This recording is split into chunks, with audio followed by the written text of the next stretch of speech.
నమస్తే ఫ్రెండ్స్, అందరూ బాగున్నారా? మేమైతే బాగున్నాం. మీరందరూ బాగుండాలని మనస్ఫూర్తిగా కోరుకుంటున్నాను. వీడియోలు అయితే చాలా లేట్ అవుతుందండి పెడతాం. మేము ఇంట్లో కాస్త పనులు ఉండటం వల్ల లేట్ అవుతుంది. ఇంక నుంచి డైలీ వీడియోలు పెడతానికే ట్రై చేస్తాము, ఏమనుకోబాకండి. ఈరోజు అయితే వాతావరణం చల్లగా ఉంది, వానలు అయితే పడుతున్నాయండి. బాగా ముసురు పట్టింది మాకు. ఈ చల్లటి వాతావరణంలో సప్పిడి చేపలతో దోసకాయ మునక్కాయ వేసి బాగా కూర వండుకొని వేడి వేడి అన్నంలో తినాలనిపించింది నాకు. ఈరోజు మా వారి చేత అన్నీ తెప్పించుకున్నాను.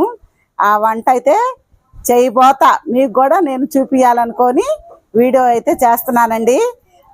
నేను ఎలా చేస్తాననేది మీరు కూడా తప్పనిసరిగా చూడాల్సిందే. ఇంకా వీడియోలోకి వెళ్దామా? ఈ 4 సప్పిడి చేపలతో దోసకాయ మునక్కాయ టమాటా వేసి వండుతాను. టేస్ట్ అయితే అద్దరిపోయిద్ది. ఇంకా ఇవన్నీ కట్ చేసుకుందాం. చేపలు కట్ చేసుకొని నీళ్ళల్లో వేసి నానబెట్టుకుంటే మట్టి అంతా కూడా పోయిద్దండి. కడిగేటప్పుడు ఈజీగా వచ్చేసిద్ది. తల, రెక్కలు, తోక అంతా కూడా కట్ చేసేసుకోవాలి.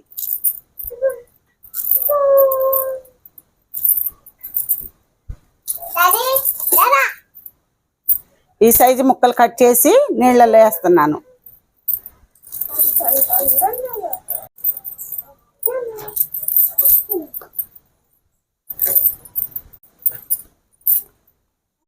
చూడండి, కోసేసి నీళ్ళల్లో నానబెట్టాను కదా. కూరగాయలు కట్ చేసేంత వరకు ఇవి నానాలి.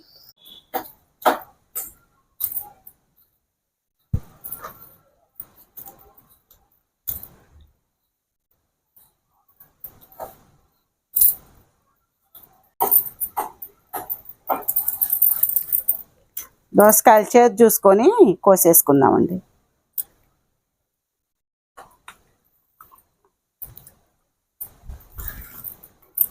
చేదేం లేవు, బాగానే ఉంది. ఒక్కోసారి దోసకాయ పచ్చడికి కానీ పప్పులోకి కానీ తెప్పిస్తే పెద్ద పెద్ద కాయలే చేదు వచ్చేస్తాయి.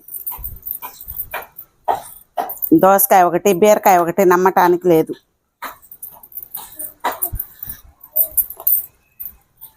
చిన్న చిన్న ముక్కల్లాగా కట్ చేసేసుకోవాలి.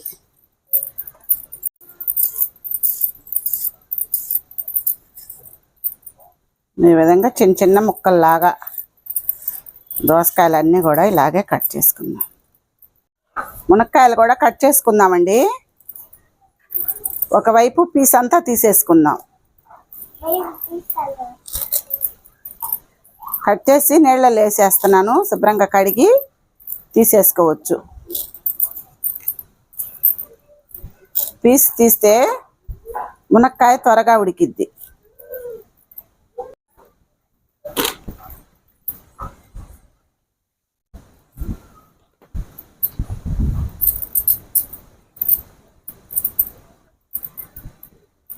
టమాటాలు కూడా 3 కట్ చేసుకుందాం. మా పిల్లలు వీడియో తినేట్లేదండి, గోల గోల చేస్తుంది. చూడండి, పక్కన కూర్చొని అన్ని కూరగాయలు ఆమె కూడా తీసి కట్ చేసుకోవాలని, కూర వండాలని.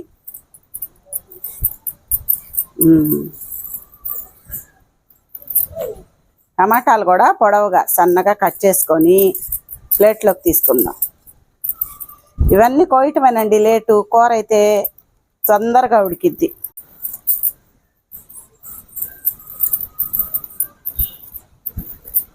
కూర వండటానికి ఒక మందపాటి సట్టి తీసుకోవాలండి. చూడండి, శుభ్రంగా కడిగిన సప్పిడి చేపల ముక్కలు. చాలా నీళ్లతో బాగా కడగాలండి, ఇసుక ఉంటుంది అందులోనే కట్ చేసి పెట్టుకున్న దోసకాయ ముక్కలు,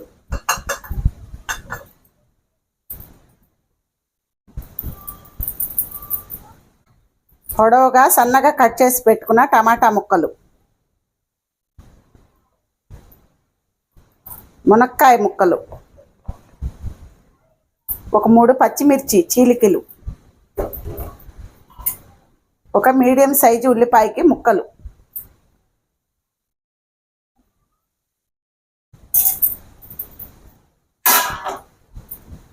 ఇందులోనే పసుపు వేసుకుందాం. ఒక అర స్పూన్కి పసుపు అండి,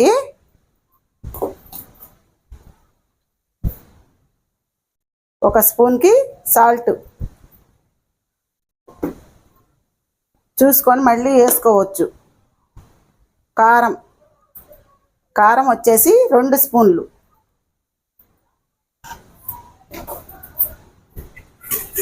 నూనె అండి, వేరుశనగ నూనె. ఈ గంటితో ఒక 4 గంటలు అయితే వేస్తాను. గుంట గంటి.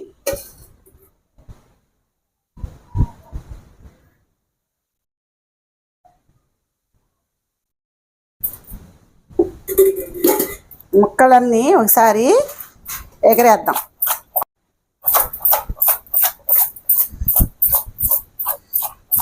ఉప్పు, పసుపు, కారం, నూనె వేసాక ముక్కలన్నిట్లోకి చూడండి ఇలా ఒకసారి ఎగరేసుకొని చేత్తో కూడా ఒకసారి కలిపేసుకుందాం.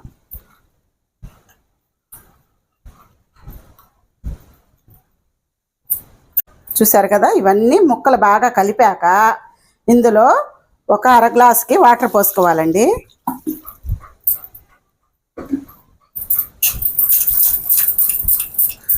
ఒకసారి అన్నీ బాగా కలిపేసి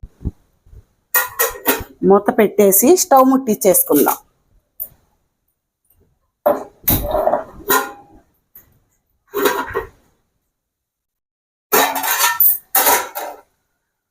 కూర చూడండి సగం అయితే ఉడికిపోయింది. ఇప్పుడు ఒక రెమ్మకి కరివేపాకు వేసుకుందాం.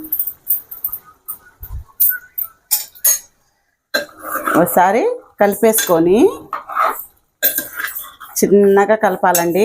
చేప మునక్కాయ విడిపోకుండా చిన్నగా కలుపుకోవాలి.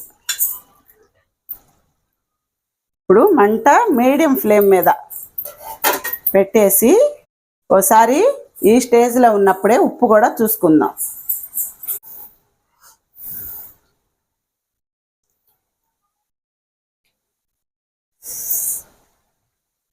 అబ్బా ఏం టేస్ట్ అండి. ఉప్పు కాస్త లైట్గా తగ్గింది. ఒక అర స్పూన్కి తక్కువ వేసుకుందాం.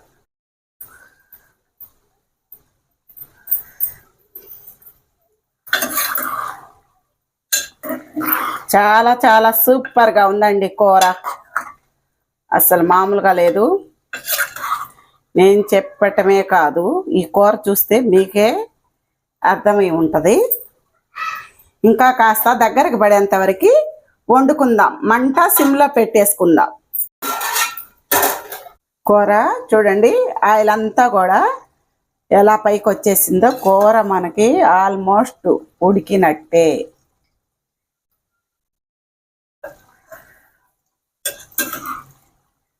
మూత తీస్తే గుమగుమలాడిపోతుంది. మీకు కూడా చేసుకొని తినాలనిపిస్తుంది కదా. ఇప్పుడు చివరిగా కొత్తిమీర వేసి స్టవ్ కట్టేసుకుందాం. కొత్తిమీర ఎంత ఎక్కువ వేస్తే టేస్ట్ అంత బాగుంటుంది. చూసారా, వేడి వేడి అన్నం కూడా రెడీ అయిపోయింది. ఇప్పుడు ఇది కూడా స్టవ్ కట్టేసుకుందాం. చూసారు కదండి, గుమగుమలాడే దోసకాయ, మునక్కాయ, టమాటా, సప్పిడి చేపలతో కూర అయితే రెడీ అయిపోయింది. ఇంకా వేడి వేడి అన్నంలో తినేసేయటమేను. మీరు కూడా ఇదే విధంగా మీ ఊళ్ళో వర్షాలు కన పడుతుంటే వేడి వేడి అన్నంలో ఈ విధంగా మీరు చేసుకొని తింటే చాలా చాలా టేస్టీగా మంచి అనుభూతిని అయితే ఎంజాయ్ చేస్తారు. ఇంకా లేట్ ఎందుకు, మీరు కూడా చేసుకోండి ఇదే విధంగా. మా వంటలు, మా వీడియోస్ మీకు నచ్చితే లైక్ చేయండి, షేర్ చేయండి, సబ్స్క్రైబ్ చేసుకోండి. మళ్ళీ నెక్స్ట్ వంటతో మళ్ళీ కలుద్దాం. సరేనా? బాయ్.